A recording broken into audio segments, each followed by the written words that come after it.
Welcome to our beading tutorial. This is a linear couture here. So as you can see, I have outlined where I want to bead on, and I am securing my thread. I'm using a red thread, and so that you can see it on the white pieces I'm using. So I've secured the thread with a needle, and this is a sequin bead I'm using. And as I'm going to also pass my sand bead, count the sand bead. It shouldn't be longer than the sequin. At least it should be one or two shorter than 8, so that it will just lay flat on top of it. When you are done putting the exact number that you want, you go ahead and pass the needle through the other side of the sequin.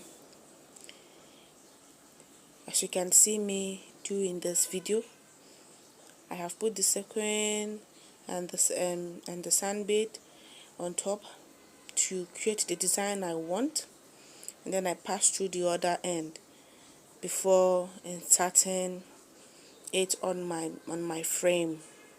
You see that it is laying flat. That is how it should look. It should lay flat.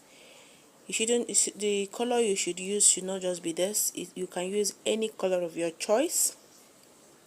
And now we'll go again, second one, and I've passed the sequin, and then I'll put the sand bead too, just like that. You will finish everything depending on the design in the work you want to do. The design will tell you how to go about it. But let's say that this is the pattern you want to use. This is the way you go about it. The sequin first and the sand bead. Mind you, the sand bead should be, the sizes of the sand bead should be even. Yes, it should be even. Not like some will be big and the other ones will be small. You use them together. No, when you're using small ones, the sizes should be even. If you're using bigger ones, go ahead. As just as you see me do here, you see, as they are laying flat neatly, yours should also be neat. It's not a difficult task to do. Just dedicate your time to it, and you see that it will come out very neat. Don't pause the video and don't fast forward it, so that you can get all you need within a little time. This is a beginner friendly tutorial. If you have not done beading before, you're welcome. You will get it. Just dedicate your time to it, you will get it. Even if you've not seen bead before, but you come across this video,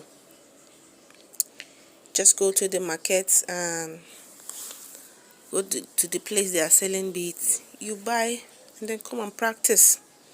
You know that even if you have been doing it before and you have stopped practicing, it will leave you. The reason why I say you should not fast forward the video is, as the video is playing, I will also be giving you tips that will help you. I will also be giving you free tips that will help you when you want to bead. You get, because you don't just go and buy bead and start beading on a fabric. There are the little things you need to do, so that after beading, your work will come out neatly. Just like this one, the size of your needle matters a lot. You know that we have different sizes of needles.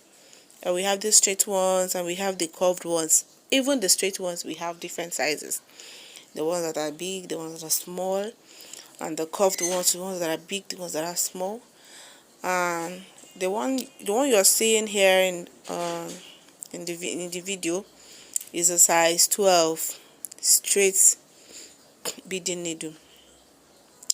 It's a size 12. I like to use between size 12 and size 11. These are the two sizes I choose to be using, because it's the type of bead I might be working with might be very small. Sometimes the beads will be very small, and so these needles will be doing the work effortlessly for me. But mind you, when you stress the needles too much, it will break. So you mind the type of surface you use them on, and that is where the curved needle comes in. The curved needle, as the name implies, it is curved, and it looks stronger. Just mere looking at it, you see that there's a very big difference between this curved needle and the straight needle. The straight needle looks thin and fragile, while the curved one looks strong. So when you have a stony let me just use the word stony, when you have that strong surface, that this one very strong, or might look strong, possibly especially on the bust area. After caging, after padding, the bust area will be very hard by looking at it. So you use the curved needle on the bust part, and with the curved needle your work will be seamless. It's not only beading that you use the curved needle to do, somebody will say, or somebody will ask. No, it is not only beading. There are other things. This is fashion. You have to work your way around it when you don't know, have any other choice. So it is not only beading. Apart from beading, you can use the curved needle to do other things like attaching your structure, because you cannot use ordinary needle to attach your structures. And that structure sometimes might not be straight. So enough of the structure, because we're not doing structure now. So you see, we're almost done with this beading pattern. You see, we're almost done.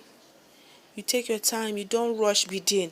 You don't rush beading, because any little mistake, it will show. Even at the end of the work, it will definitely show.